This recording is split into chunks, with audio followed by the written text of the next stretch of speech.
Shout out po sa atin dyan lahat. So tayo po ay magluluto ngayon ng pork giniling igado with liver.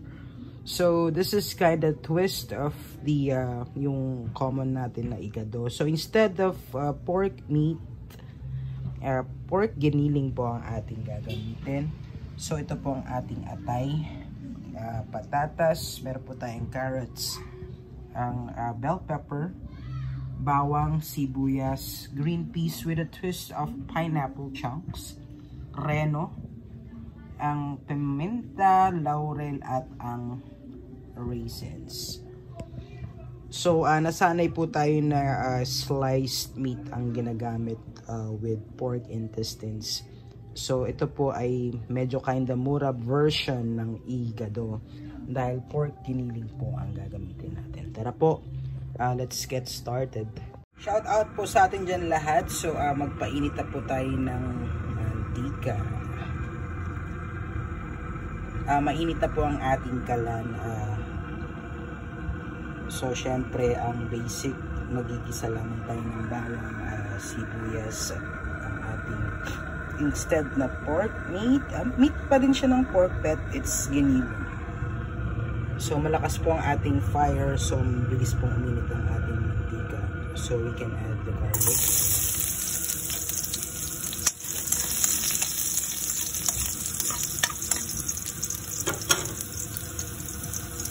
Ito po ang isa sa paboritong pulutan ng mga kapitbahay ko.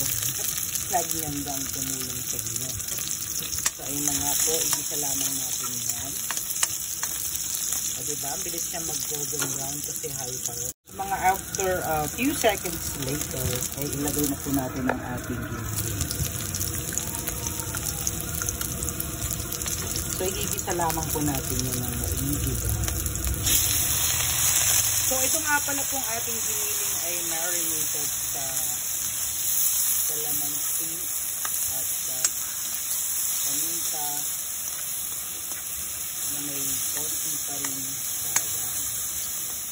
At least an hour po para mas malasa ang ating igado.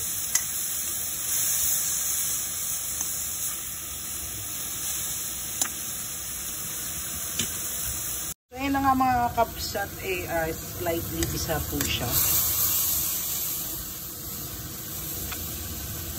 Gumagalaw ang ating kalan. Yun talaga ang challenge, no?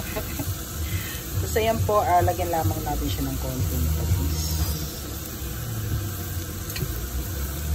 Pang palimuyak yan, alam niyo ba yun? Kapsat. So isa lamang natin siya ng around 3 minutes later. So, ito nga mga kapsat, nagisa na po natin ng ating giniling. Ayan po, mahalimuyak na yan kasi again, it's marinated with calamansi, konting toyo, paminta at bawang.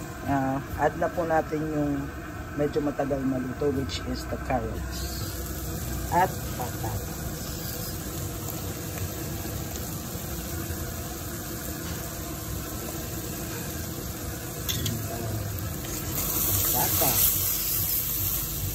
Patatas, sabi nga nila.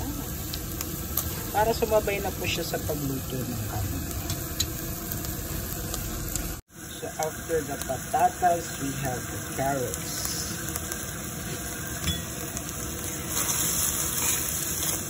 Yung mga ganyang makukulay like ng orange, yun po daw yung mga pampalinaw ng mata. So this igado, it's up to you guys if you wanna add vegetables or not. Okay? Ayan na nga mga kapsat, bahagyang nagisa kasama na ang patatas at ang carrots.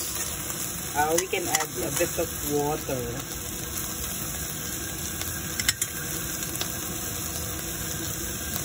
Konti lang po kasi hindi lang po yung sinigang. Okay. Just a little bit.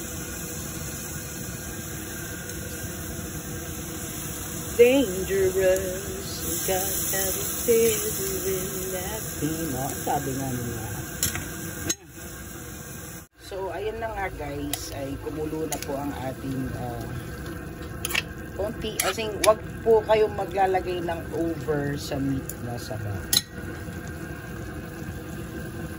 So, maglalagay po tayo ng konting green peas. As sa inyo na po kung gusto nyo po yung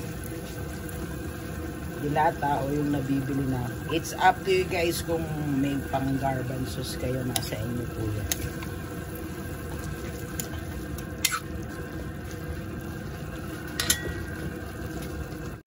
So, habang pinapakuluan, lagyan na po natin siya ng konting paminta.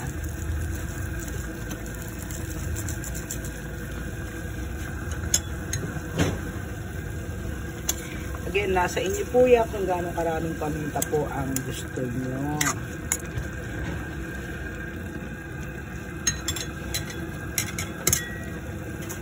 Lagyan na rin po natin siya ng laurel. Ayan yung mga pampalasa ng mga Pinoy. Pinoy ka ba? Oh, diba?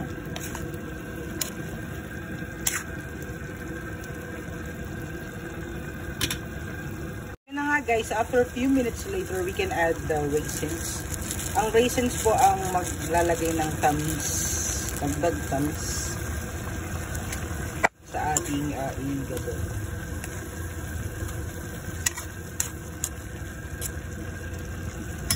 Then we have the reno at ang ating bell pepper. We can also add the bell pepper at ang ating reno. Oliver spread. Pero kung ano pong trip nyo, nasa inyo po.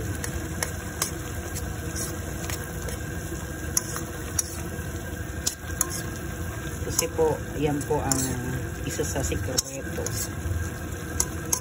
Para medyo anghang siya. Okay. So, simmer lamang po natin siya ng bahagya. So, yun nga guys. Kakabsat. Yan, diba medyo matuyo-tuyo na siya ng konti para mag-absorb yung lasa ng sauce sa ating meat. Actually, yan pa lang ay pwede na po yan. Kaso, gusto po na natin yung mas pinasarap. So after a few minutes later, ito po ang ating marinated liver. Medyo sa bandang huli ko po yan nilalagay. Kasi po, para hindi matigas ang ating atay. So marinated po yan ulit ng toyo at ng kalamansi. Ang sarap po niyan guys. Promise.